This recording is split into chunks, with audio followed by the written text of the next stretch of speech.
Ya pemirsa, Anda kembali bersama kami dalam Prime Time dan masih bersama kami Kepala BPBD Sumatera Selatan, Bapak Iriansyah. Pak Iriansyah. Ya, Pak Iriansyah, ini tadi sebelumnya Anda mengatakan bahwa hampir seluruh wilayah Sumatera Selatan terdampak dengan corona ini. Bahkan juga ada beberapa pembatasan yang sudah dilakukan baik melalui jalur darat, laut, dan juga udara. Nah, lalu bagaimana terkait dengan persiapan ataupun kesiapan dari rumah sakit, tenaga medis sendiri di Sumatera Selatan sudah seperti apa, Pak Iriansyah? Baik, Mbak Lisa. Jadi dengan melihat kondisi Sumatera Selatan masalah COVID ini sudah cukup melihat meningkat dari kondisi dari hari ke hari.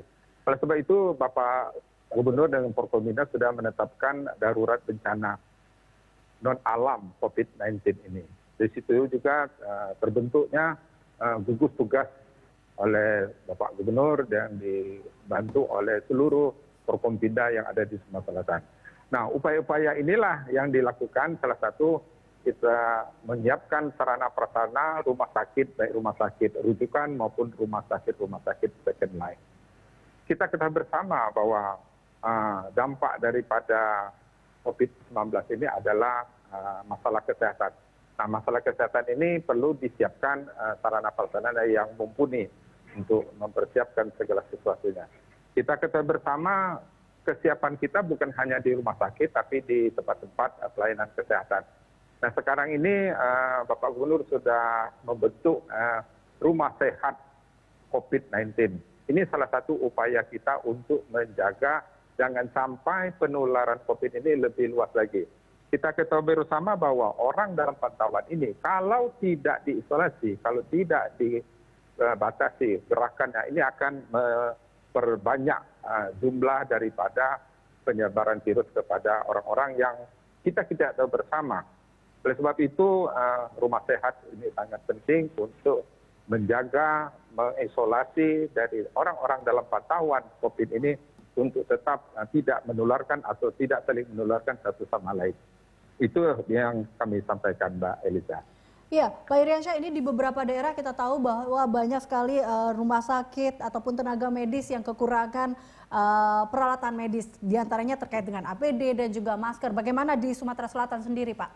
Iya, ini salah satu kendala kita juga. Kita ketahui bersama musuh kita ini tidak kelihatan. Jadi kita ketahui bersama petugas-petugas kita dalam melaksanakan tugas ini harus perlu mendapat perlindungan lebih awal.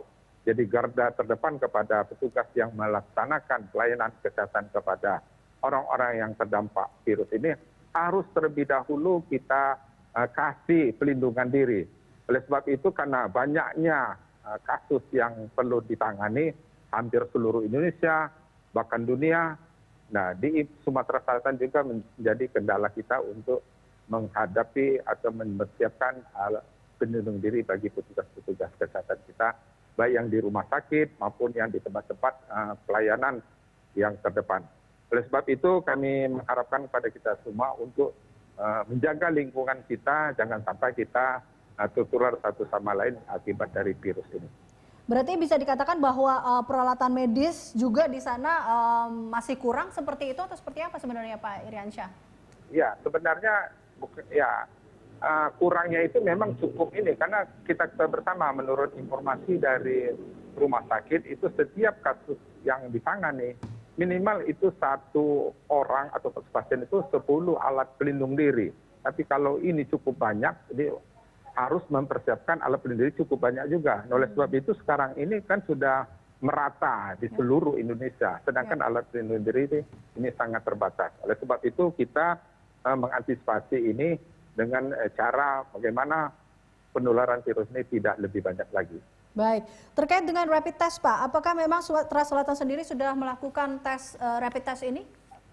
Ya, Sumatera Selatan sudah kita distribusikan alat rapid test ke tempat-tempat pelayanan kesehatan pertama, terutama orang-orang yang menjadi titik poin daripada orang yang terpapar atau yang kontak langsung dengan orang yang terdampak positif corona ini.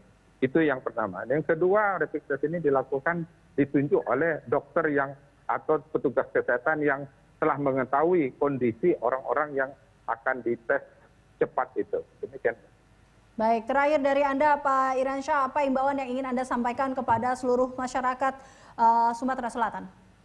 Baik, untuk ini kami mengharap kepada kita semua, terutama kepada seluruh masyarakat, mari kita menjaga lingkungan kita, mari kita menjaga kondisi kesehatan kita, mari kita menjaga lingkungan kita agar tetap kita sehat.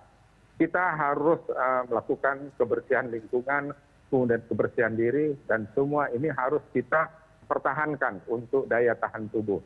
Oleh sebab itu, virus ini harus kita cegah bersama melalui dengan cara kebersihan diri maupun menjaga antibodi kita dengan sama-sama selalu untuk berdoa juga. Di samping itu, kita tidak tahu bersama bahwa kondisi ini kapan akan berakhir. Oleh sebab itu, mari kita bersama untuk melaksanakan pencegahan dini daripada COVID-19 ini. Baik, terima kasih Pak Iriansyah telah bergabung bersama kami dalam Prime Time. Pemirsa, Iriansyah, Kepala BPBD Sumatera Selatan.